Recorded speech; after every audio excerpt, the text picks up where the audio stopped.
Hola, bienvenidos a Ciudadano Político. Soy Cris Portugal y los estaré acompañando todos los miércoles a las 22 horas en el canal de YouTube Agricultura TV.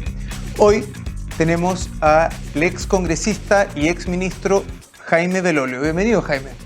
Hola, Cris, un gusto. Muchas gracias por la invitación. ¿Cómo estás? Muchas gracias por venir. Jaime Belolio, ex diputado, ex ministro vocero de gobierno del presidente Sebastián Piñera, presidente de la FEUC y hasta presidente del Centro de Alumnos, por lo que he escuchado. Así es. Ingeniero comercial de 41 años, casado, padre de 4 hijos. 4 hijos, viejo. 4 niños. Bien, bien. Colocolino. Por supuesto. Uno de sus sueños, ser atleta. Lo intenté, hasta que me di cuenta que había que dedicarse mucho y yo no tenía las condiciones para despuntar como lo hacían otros. Así que No fue mejor en política. pasó a ser un hobby. Sí, no fue mejor en política. Dicen que siempre fue un torpe con las mujeres, sin embargo, pololea con la misma persona desde... ¿qué edad? 16. Desde los 16 años. Claro. La Teresita Sala, que tu señora, Así es. se conocieron en el colegio. Nos conocimos en el Por la colegio. edad. Yo estaba en tercero medio, ella estaba en segundo medio. Así que claro, yo tenía 16, cumplí 17 y de ahí en adelante. Tiene varios hobbies, y acá lo interesante. Carpintería, Sí, rock, obvio. coleccionar calcetines con dibujos. Ah, sí, me dicen, sí, ando justo con uno con Araucaria. Mira. Tremendo chef, por lo que hemos escuchado, y con la especialidad en hacer un lomo saltado. Es que al lado tuyo soy injusto porque tú eres un tremendo chef. Y sí, me gusta hacer el lomo saltado. Hago otras cosas más, hago mis propias pastas con una receta de mi abuela cuando tengo tiempo. Entonces eso ocurre muy pocas veces. Me gusta hacer risotto también, me queda harto bien. Y bueno, asado y otras cosas más. Pero sí, me encanta cocinar. Pero qué suerte en tu casa. Sí, me gusta mucho. Además, como mi señora es pastelera, ella hace los postres y lo dulce. Y a mí me gusta más bien el ámbito de lo salado. Entonces, qué suerte la de tus hijos. Sí. ¿Pasaron así toda la pandemia cocinando los dos? Cocinábamos los dos y hicimos una cuestión bien entretenida con un grupo de amigos. Como no nos podíamos juntar, hicimos un Zoom. Éramos 4 de que vivíamos en el mismo condominio. Yo vivo en un condominio de parcelas en Lindero. Y entonces hacíamos un Zoom en donde cada uno le tocaba cocinar a todos. Entonces comíamos lo mismo, invitado por uno.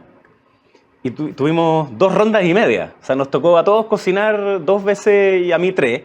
Y era súper entretenido porque tú hacías algo, pero a la vez tenía que ir a dejarse lo otro, que estuviera calentito, que llegara a tiempo, bueno, tú sabes mejor que yo cómo se trata esa logística, digamos, de los platos. Pero fue súper Y entretenido. después seguían por Zoom. Y después seguíamos por Zoom, claro. O sea, íbamos a dejar la comida y después prendíamos ahí y nos poníamos a conversar mientras comíamos. Ah, pero qué buen panorama. Sí, fue muy entretenido. Jaime, ¿cómo lograste compatibilizar la vida política a la que te has dedicado con tu vida familiar? Veo que tienes una vida familiar, todo lo que me has contado suena que son bastante cercanos, con la Teresita, con tus hijos, con los amigos. ¿Cómo se compatibilizó esto? Yo diría que es lejos la parte más difícil de la política.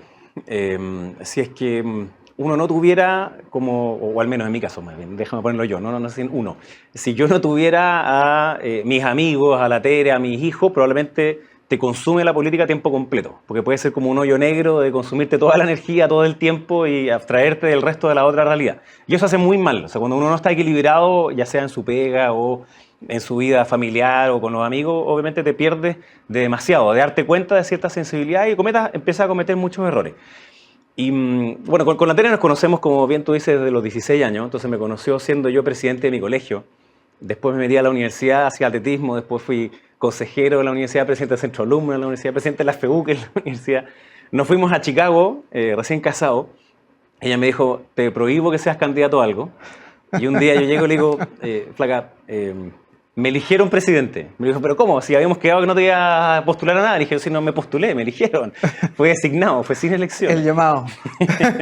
Y después a la vuelta de nuevo fue también parte como de elecciones, después de ministro. Entonces era parte como del contrato prematrimonial. ¿Ah? ¿Cómo compensamos a la Teresita en toda esta situación? Pero es muy difícil el no perderte en muchas ocasiones. Entonces yo he tratado siempre de, por ejemplo, no perderme nunca jamás ningún cumpleaños de mis niños. De cuando hay entrevistas en los colegios, yo tengo niños de 13, 11, 7 y 2.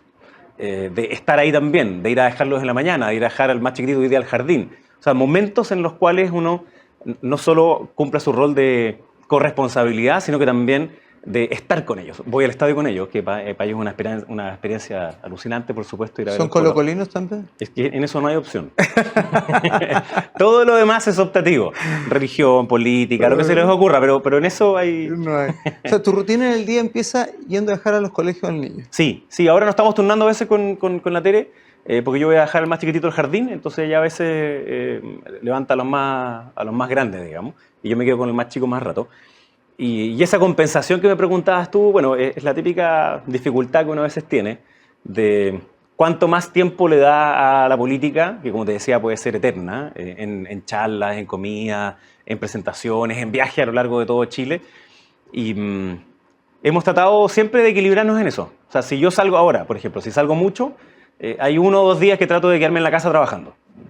Porque como ella trabaja en la casa, en la pastelería, le toca mucha pega del hogar. Y en eso yo creo en la corresponsabilidad, pero claro, cuando estoy en Santiago me es mucho más difícil y por tanto tenemos que empezar a compensar. Y otras cosas que le gusta a la Tere es que salgamos a comer. Hemos ido al Toro un par de veces por ahí. Bien, buen hábito. Oye, Jaime, ¿cuándo y cómo entraste a la política? Mira, la primera vez que como que me interesó la política fue estando en la casa de mi abuelo, Blas, en donde íbamos a comer a almorzar más bien, varios de los domingos de los años 90, y yo me metía siempre a su oficina porque mi abuelo era médico de Concepción, mi familia es de Conce, y se cambió a Santiago, y ahí descubrí por qué se habían cambiado a Santiago. Y es que vi que mi abuelo tenía una placa que decía Senado 1953-1961. Esas fechas para mí eran la prehistoria, imagínate, yo tenía 12 años, año 92, y voy donde mi tata y le digo, oye tata, qué bacán esta placa, le dije, ¿la compraste en el Persa? Y me mira así como, no, me dice, yo fui senador. No, le dije, eso no es verdad, si el Senado acaba de partir hace 2 años, no es verdad. Para mí no existía Senado antes de eso, sí, obviamente yo nací el año 80, en plena dictadura, no había Senado. Y entonces me empezó a contar que había sido senador, efectivamente, por Concepción. Y recién ahí me interesé y dije, ¿te mostró alguna foto? No sabía, y me empezó a mostrar fotos, me empezó a mostrar lo que él había hecho. Le tocó justo estar, particularmente además le tocó estar en las Naciones Unidas en el momento en el cual Gabriela Mistral, que vivía también en Nueva York, murió. Entonces en el acta de defunción, o en el acta más bien del parte médico, una semana antes que Gabriela Mistral muriera, fue su doctor gringo y invitaron a mi abuelo, porque era médico. Entonces, así como en la última revisión médica, estaba la firma de mi abuelo. Mira. Entonces, obviamente dije, oye, me encanta Gabriela Mistral, ya me gustaba en esa época, porque me sabía que hagamos poesía. Y ahí fue la primera vez que me empecé a pensar en política, y conversé muchas veces con él de política. Él tuvo un periodo y se fue, y después siguió ejerciendo como médico. Entonces, también esta lógica de entrar en política y salirse, me interesaba mucho el saber por qué se había salido, por qué había entrado. Y entró por una cuestión social, y se salió por las disputas que habían. Y a mí me pasó un poquito lo mismo. ¿Quién diría después el nieto? Entro de todas maneras por una cuestión más bien social, por esa inquietud. ¿En qué momento entraste digamos, en el peso fuerte? Como lo conocemos, entrar al gobierno, ¿Cómo entraste? Lo que pasa es que yo diría que el ser presidente de la FEUC fue una manera de una inmersión a la política que, visto desde hoy, fue muy necesaria, porque conocía un mundo que no conocía en términos de ideología. En mi época, en la universidad del 2003, yo fui presidente. El Partido Comunista en las federaciones de estudiantes era de centro, de verdad. Yo era un marciano, obviamente. Entonces, de ahí a la izquierda había una cantidad de distintos grupos que yo no conocía en detalle. Entonces, a partir de ese momento empecé a estudiar, saber por qué existían todos esos otros áreas que yo no conocía, hasta la lógica más radicales, trotskistas y anarcos y otros, que para mí estaban como dentro de un área, pero no lo eran. Entonces empezar a identificar eso, yo creo que fue súper valioso. Me sirvió por de pronto en el Congreso, sabía de alguna manera con lo que ellos, en el Frente Amplio, que antes no existía, yo conocía a la zurda, que son como los papás del Frente Amplio, o de los autonomistas al menos. Y entonces cuando ellos empezaban a hablar en sus discursos, yo a veces les tiraba talla y les mandaba cuñas por WhatsApp. Y les decía, vaya a decir esto, vaya a decir esto, vaya a decir esto. Y me contestaban un garabato de vuelta. ¿Qué te pasa? Y era porque habían entendido dónde iban en el fondo. Y para mí eso era súper valioso. ¿Tú te proyectaste alguna vez? ¿Pensaste que ibas a ser ministro? O sea, yo no me metí a la FEUC pensando en ser ni diputado ni ministro. Sí me interesaba mucho lo político y fue estudiando más bien en Chicago, en donde alguien me tentó y me dijo, oye, ya, ¿y si eres candidato a diputado a la vuelta? Dije, ¿sabes que sí? Puede ser. Pero hasta antes de eso no era como una planificación con una planilla de Excel, así que quiero hacer estas cosas. Pero sí como que el pasar por esas experiencias fueron abriendo otras puertas que antes no tenía a la vista. ¿Algún padrino? ¿Algún maestro así que tú...? A ver, yo entré a la UDI después de salir de la universidad, entré el año 2006, por Darío Paya y por José Antonio Cast. Ninguno de los dos hoy día está en la UDI. Uno fundó un partido, el Partido Republicano, y el otro se salió, digamos, de la UDI. Con ellos tenía mucha cercanía porque se dedicaban una buena parte del tiempo de hacer política en involucrar a personas más jóvenes para que también se metieran en política. Y a mí eso me gustaba. Me gustaba el carácter más social y popular de la UDI en los 90 y también en una parte de los 2000, en donde esta UDI popular era de verdad. Es decir, tú ibas a cualquier población de Chile y tenías personas que eran de la UDI y la política se hacía con ellos, no para ellos. Y esa conversación yo creo que era muy rica. Creo que eso se fue perdiendo.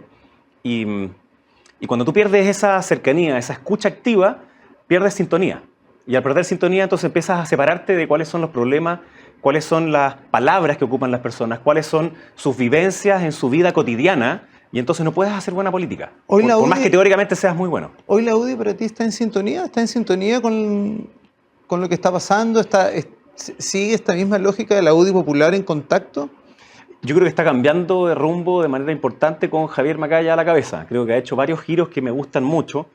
Y hubo una buena cantidad de tiempo en que no fue así, o sea, en que estábamos más, y digo estábamos porque también era parte del partido, a pesar de que peleaba, digamos, contra muchas de estas lógicas, también era parte del partido. Pero eres parte de la UDI todavía. Por eso, y era como que la modernidad y modernización del país como que pasaba por arriba, y entonces algunos se sentían como incómodos con eso. Yo no me sentía incómodo, yo sentía que era un desafío a abrazar, pero no con una lógica como de cómo ponemos las barreras y las compuertas para que esto no avance tan rápido, sino que era al revés. Vamos a entender cuáles eran las poblaciones de los 90, en los 2000, en los 2010. ¿Y cuáles eran esas?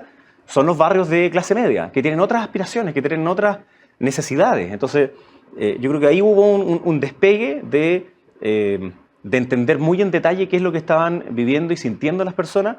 Y salvo alcaldes y alcaldesas de la UDI, concejales y otros que están metidos en el territorio, la política cuando se concentra en el Congreso, creo que se separa mucho de las urgencias de las personas. Y eso nos lleva, entre otras muchas cosas también, a octubre del 19.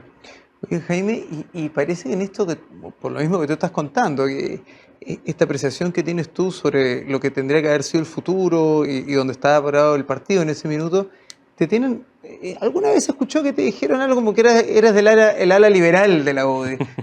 Casi un infiltrado del Frente Amplio. O sea, tal cual me lo decían. Lo que pasa es que a mí me tocó competir. ¿Por qué? Yo competí dentro de la UDI por la presidencia. Cuestión que no era común. Antes en la UDI se escogía la presidencia así como de manera unánime, como por aclamación. Y hubo un par de elecciones, de hecho en dos de ellas fue José Antonio Cast, después se fue del partido. Y yo quise competir. Y para competir dijimos ya, pero cambiemos ciertas reglas. La primera regla es que fuese con un militante un voto, cosa que no existía antes. Antes había un consejo que lo componían alrededor de 800 personas, quienes escogían la directiva. O sea, era como un voto indirecto. Y aquí nosotros creíamos que había que hacerlo con todos los militantes. Segundo, que había que cambiar ciertas cosas de la propia UDI, como por ejemplo la mención al 11 de septiembre. A mí me parecía que una declaración de principio no podía hacer mención a una cuestión particular, ni menos a la dictadura. Por de pronto yo no soy pinochetista ni tampoco he defendido nunca la dictadura, entonces no tenía ninguna lógica para mí hacerlo. Totalmente fuera de tu generación. Absolutamente. Y había otras cosas, bueno, nuestra, sí. Y había otras cosas que también creía que había que modificar y al decir este mismo discurso, había algunos que me decían, este gallo no es de acá. O sea, ¿por qué? Además, yo decía, mira, nuestros adversarios políticos ya no son la concertación o la nueva mayoría que se llamaba, sino que, y les decíamos así, porque no existían formados como Frente Amplio, sino les decía el Podemos chileno, a semejanza, digamos, de España. ¿Y esto tuvo un costo para ti? Sí, total. O sea, porque me decía primero que estaba loco, que no entendía nada, que todo lo que estaba proponiendo era absurdo, que yo era un izquierdista infiltrado para destruir desde adentro la UDI, toda una conspiración así extraordinaria. ¿Qué era esto de los patipelados? Este nombre que anduvo dando vueltas por ahí. Eso fue a raíz de que la presidenta de la UDI, quien me ganó la elección, en alguna entrevista dijo que en las redes sociales, algo así como cualquier patipelado se atreve a dar su opinión. Y yo dije, bueno, precisamente de eso se tratan las redes, entonces me saqué los zapatos y me saqué una foto y dije, aquí estamos los patipelados. Memorable. Y me agarraron para el deseo, porque alguien me escribió después, oye, ¿te hacís las uñas del pie? Y yo dije, güey, ¿qué les pasa? Güey? Me las corto, sí. ¿Qué pensaba? Que iba a tener garras, ¿cachai? No. ¿Fue la identidad de género una de las materias más difíciles en el legislar y en enfrentar por el partido? Justamente por estas ideas o este contraste de ideas de antaño con las ideas que se veían venir. ¿Cómo te fue esto dentro del partido? ¿Cómo fue enfrentar esto en este periodo? Mira, yo reconozco que en ámbitos así como más, llamémoslo así, morales, yo fui modificando también parte de mi creencia. O sea, no son las mismas que cuando tenía 18 años. Y es porque las fui contrastando con más personas. Siempre era alguien de esos que mis compañeros me pegaban codazos porque no sé, yo estudié en un colegio católico, entonces nos llevaban a veces a como charlas dentro del oratorio y el sacerdote decía algo y yo levantaba la mano como para contradecir en algo. Y me pegaban así como, cállate, ¿cachai? Queremos terminar. Y yo, no, pues que no estoy en desacuerdo. O sea, era como muy busquilla en eso. Quería saber por qué pensaba hasta teológicamente distinto que alguien. Y por lo mismo es que fui contrastando parte de lo que pensaba y creo que muchas vivencias también te van abriendo distintas perspectivas y mundo. Y en eso, por ejemplo, me acuerdo que alguna vez, no sé, pues, de haber tenido 22 años, me preguntaron sobre el matrimonio igualitario y dije, no, ¿cachai? Onda, entre hombre y mujer. Y después yo pensaba sobre eso y decía, ¿pero cuál es mi argumento para decir que no? Y en verdad me daba cuenta que no tenía ningún argumento como fundamental para decir que no. Entonces voté a favor, dije que estaba a favor, y después lo mismo cuando algunos te decían, ya, pero con adopción. Y decía, pero de nuevo, ¿cuál es el argumento de fondo por el cual tú podrías decir que no? Si lo que estás pensando es en el bien superior de los niños y las niñas. Entonces dije, sí, con eso. Y en el tema de identidad de género, para mí fue súper fuerte, personalmente, el escuchar a muchos papás y mamás de niños trans. Porque hay mucha caricatura al respecto, de que no, de que en kinder les van a enseñar acá no sé cuánto, de que esto es algo que impulsan los papás no sé cuánto. Y la verdad que para un adolescente el ser trans, todo el proceso de transición es brutal, y para su familia también.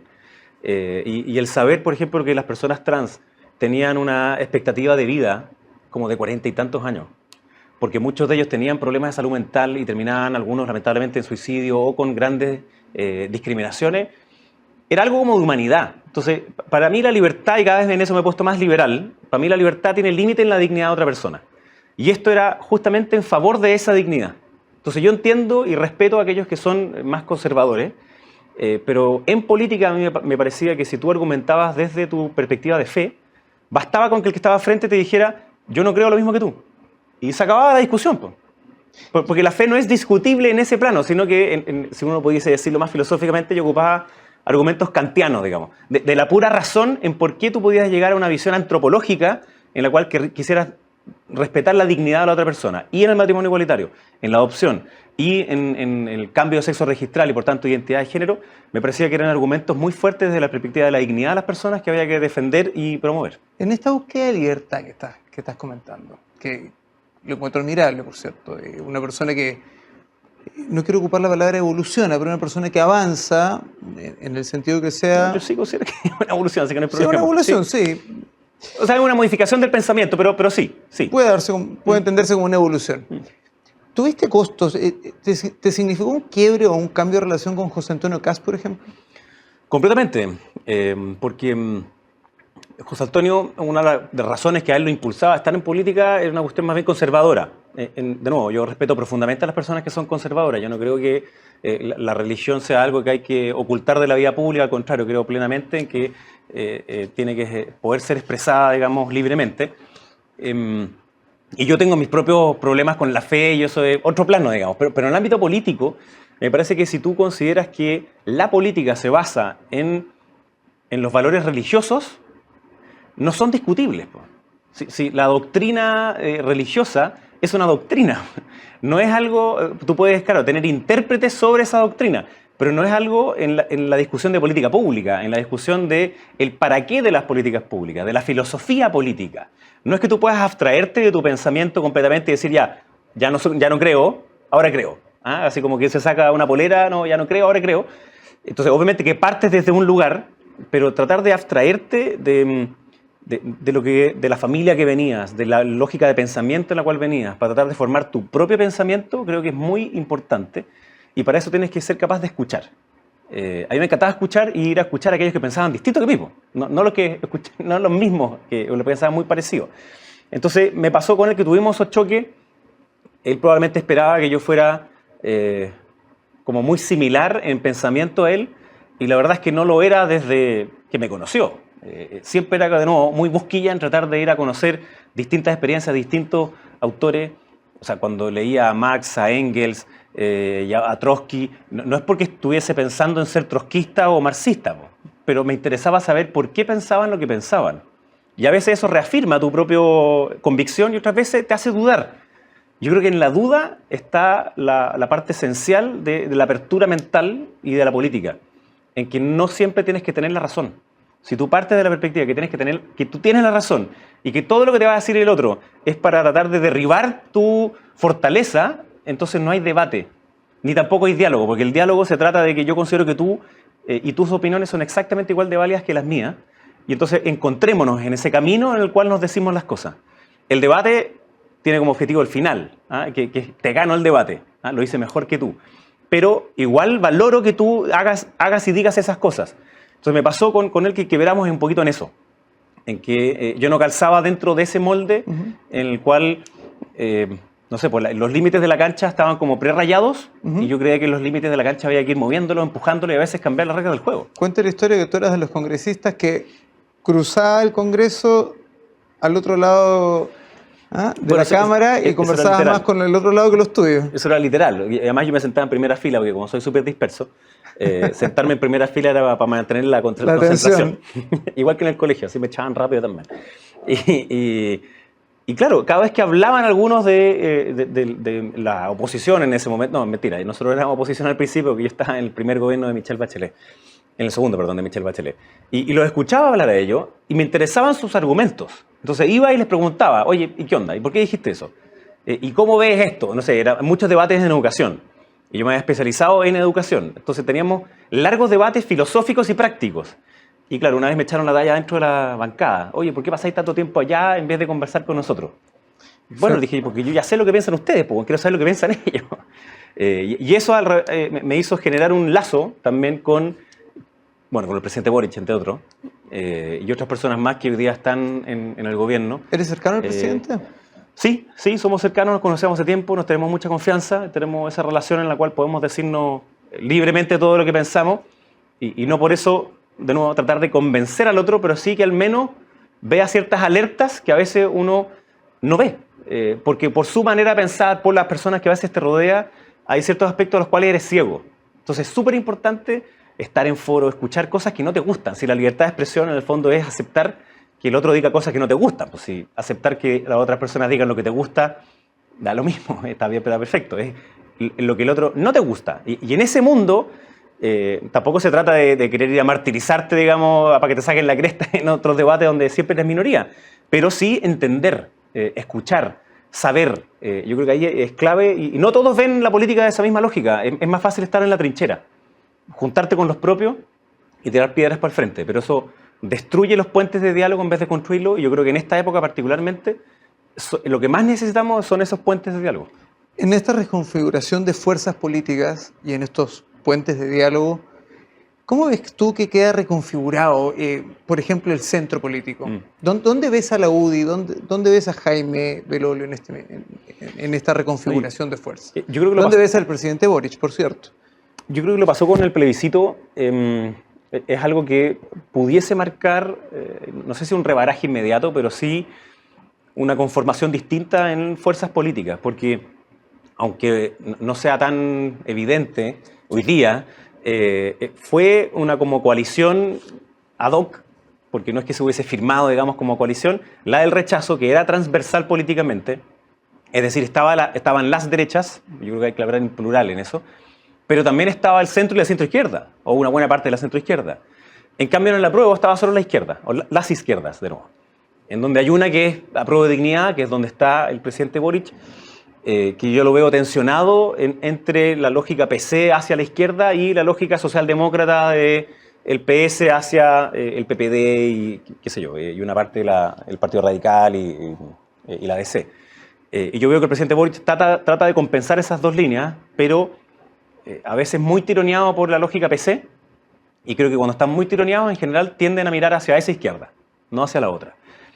Y para mí yo me siento hoy día mucho más cercano de ese grupo de amarillos por Chile, de centro izquierda por el rechazo, que del Partido Republicano. O sea, ideológicamente me siento más cercano y de forma de hacer política a ese grupo. Entonces yo me he ido corriendo hacia más al centro de todas maneras, pero creo que también el eje desde el 2019 en adelante se corrió también más a la izquierda. Y con eso creo que los partidos de Chile Vamos también se corrieron más hacia el centro, lo cual ha permitido encontrarnos en muchas materias con esa centroizquierda en la cual antes estábamos en lados distintos de la mesa. Probablemente en algunas políticas públicas también lo vamos a estar, pero en los grandes temas fundamentales del orden de una república, la separación de poderes, la distribución del poder, de la regionalización, del valor de la democracia, estamos en la misma plana. Entonces yo creo que eso es súper valioso hacia el futuro y me encantaría poder estar más cerca de hacer proyectos políticos conjuntos con ese centro y esa centroizquierda que creo que ha sido una gran beneficiada. Leí hace un par de días que los amarillos decidieron ser partido político. Que en este rol, por ejemplo, está la Jimena Rincón, exacto. Matías Walker, Christian Barken. Así es. Y encuentro que es muy valioso que ellos quieran ser partido. Me parece que es una súper buena noticia. La sociedad está reclamando, los chilenos obviamente después de la gigantesca votación que hubo, con esa diferencia inmensa entre el rechazo y el apruebo, yo creo que una de las cosas que está buscando es esa moderación, ese encuentro. Y qué bueno que hayan quienes quieran ir a representarlos a través de la formación de un partido. ¿Vas por un nuevo proceso constituyente? Yo creo que sí. La verdad es que la votación del rechazo es por múltiples factores, pero el tema de la nueva constitución sigue vigente. Y yo creo que el proceso que tuvimos fue la mejor clase de educación cívica que nunca hayamos tenido, donde las personas entienden perfectamente hoy día, quizás no con estas mismas palabras, la diferencia entre una discusión constitucional, que está en un plano de mediano y largo plazo, versus una discusión de política pública, que tiene que ver con lo urgente. Y las personas quieren resolver sus urgencias, que tienen que ver con seguridad, que tienen que ver con el costo de la vida, con las listas de espera en salud y en FONASA particularmente, y al mismo tiempo quieren tener un nuevo pacto social. Entonces quieren que eso vaya en paralelo, pero no que se ponga pausa a sus urgencias porque estamos discutiendo una constitución, y también descreen de que los 108 derechos que estaban expuestos en la anterior constitución, o en la que se votó en contra, se hubiesen hecho realidad así, po. Si eso no es verdad. Entonces entendieron perfectamente que una cosa son como ciertos deseos o ciertas aspiraciones legítimas que van a estar en un proceso constitucional, pero otras son las urgencias inmediatas. Y creo que hay que hacer eco de esas urgencias ahora ya, pero sin lugar a dudas hay que también hacer ese nuevo pacto social para que nos sintamos todo parte de la misma cancha. Y hay una frase de Ricardo Lagos que me gusta. Él dice que necesitamos tener esa nueva constitución de manera que las discusiones políticas sean dentro de la Constitución más que sobre la Constitución. Bien con Ricardo Lagos. Sí. Bueno, cerrando, vamos a un ritmo de preguntas cortas. Ya, a ver. Preguntas cortas, respuestas cortas. ¿Jaime 2026? No lo sé, no lo sé. Todavía acabo de salir después de como 20 años estando en la pelota de la política. Estoy viendo cosas hoy día universitarias, privadas. Estoy recién tratando de equilibrar, así que me falta para saber responder eso. Bien. ¿Picada favorita? El toro. Buena respuesta. 3 cosas en común con tu primo Cristóbal. Nos gusta mucho la filosofía, nos gusta mucho comer y nos gusta mucho reírnos juntos también. Bien, 3. ¿Qué es lo que más valoras de este gobierno? Yo creo que ha sido súper importante para ellos el hacerse cargo de la seguridad pública y que han tenido que cambiar de posición tan radicalmente versus lo que ellos proponían y decían antes. Ejemplo, votaron en contra 9 veces del estado de emergencia en la Araucanía y hoy día han tenido que proponerlo 7 veces. Creo que es bueno porque Chile está mejor en la medida que ellos se dan cuenta que la seguridad no es una cosa de izquierda a derecha, sino que es algo que es para el bien público general. ¿Crees que la presencia de Carolina Toá hoy en el Ministerio de Interior es una buena señal, es una señal para eso? Sí, yo creo que Carolina tiene mucho liderazgo en eso. Es una súper buena política. Espero que haga esa buena política al mismo tiempo que se haga cargo de esas urgencias en materia de seguridad que la gente lo necesita. ¿Jaime Belolio es vanidoso? Yo creo que todos quienes estamos en política somos un poquito vanidosos, sí. Sí. Si no fueras ingeniero comercial, ¿a qué te hubieras dedicado? Yo pensé ser profesor de educación física, porque tenía mi carrera de atletismo así como en mente. Pero me di cuenta al final, con cierto dolor, como que no me iba a ir tan bien en ese track. Entonces me cambié porque no sabía qué estudiar y estudié ingeniería comercial. ¿Qué me gustaría hacer? También pensé ser médico, pero tengo una hermana que tiene 1 año más que yo y por tanto me tocó ver cuánto estudiaba. Era mucho. Y era mucho. Dije, no, yo necesito algo que signifique para la primera fila. Así que, ¿qué me gustaría? Me habría encantado ser músico, pero tampoco tenía esos dotes. Así que si pudiese soñar, sí, me habría encantado ser músico. Vamos a tener que grabar un día en la vida de Jaime para poder pasar por por el rock, por la cocina. Pero encantado. ¿Tatuajes? Tengo. ¿Cuántos? 4 por ahora. Bien. ¿Hay uno visible? ¿El resto? Sí, este visible me lo hice con la tela al mismo tiempo, de hecho en el mismo lugar, que significa pasado, presente y futuro. Acá tengo a mis 4 hijos, así que tuve que actualizarlo cuando nació el último. Acá no se ve, pero tengo una rosa de los vientos y acá atrás una volada muy loca que hice yo con la tatuadora, que es como el infinito del espacio. Contento. ¿Viene un quinto tatuaje? De todas maneras, pero todavía no. Todavía no, pero viene de todas maneras. Una mujer guapa en política. Siempre he encontrado bien guapa a la Elvi Matei. Y encuentro que ahora, además, estando alcaldesa y cuando se vuelve muy activa, está bien guapa y me encanta que se ría de sí mismo cuando se cae en bicicleta y se pone a correr. Me gusta el humor que tiene. Alcaldesa Matei, atenta, tiene muchos fans. Primera aplicación que abres en la mañana cuando prendes el teléfono. WhatsApp, sin duda. WhatsApp. Ahora, siendo ministro... ¿Cuánto WhatsApp siendo ministro me llegaban como 2.500 al día. Sin tomar los grupos los cuales uno tiene archivados. Hoy día me llegan como 250, y que para mí eso es muy placentero. Imagínate. ¿A quién le pondrías mejor nota en este gobierno? ¿En este gobierno? Bueno, yo sigo insistiendo en que el que hoy día tiene mejor performance es el presidente. ¿Y en el gobierno anterior? ¿En el gobierno anterior? ¿Cómo lo hacía el presidente? No, ¿O quién tiene mejor nota? No, yo creo que hay varias personas que lo hacían súper bien. O sea, el doctor París, la Paula Daza, Rodrigo Cerda, Juan Josa. No sé, había muchos con los cuales nosotros estábamos ahí y me sentía profundamente cómoda más haciendo equipo. Así que lo pasábamos muy bien juntos, además. En un futuro capítulo me gustaría conversar contigo mucho sobre cómo evalúas el performance del doctor París en todo el episodio de pandemia. A ti que te tocó vivirlo de cerca. Nos tocó estar juntos casi toda. Él un mes antes que yo entró al gobierno. ¿Un libro que recomiendas? Chuta, imposible uno, porque siempre leo como de a 3 o 4. Soy disperso, como te dije. Así como uno de filosofía económica, yo diría uno que es poco conocido, de Adam Smith, la teoría de los sentimientos morales. Se conoce poco, pero creo el más importante de él. Smith, el típico... Adam Smith de 1780, sí, claro. Teoría de los sentimientos morales, que lo escribió antes que la riqueza de las naciones. Mira. Y ese es importante para entender el otro. 1984, que es mi libro favorito de Orwell. Y ahora he estado leyendo harto... Hoy se me acaba de olvidar el nombre, el que escribió el de Harry Quebert. Joel Dickens, ¿se llama? No, sí. Joel Dicker, escribe unos libros bien grandes, que son como policiales, súper entretenidos, la verdad. ¿Lees harto? Sí, me encanta leer. Lo que más, o sea, apenas tengo un rato, leo. Bien, bien. Dice mucho a las personas. Tengo libros de cocina también, pero sí, hay que ponerlos en práctica, porque si no me da hambre. ¿No? Yo te voy a regalar buena. Unos peruanos, por cierto. Muy bien. Última pregunta. Si Jaime Belolio fuese presidente, 3 personas de la oposición que tú rescatarías en tu gabinete. O sea, que tu idea está en el gobierno, digamos. A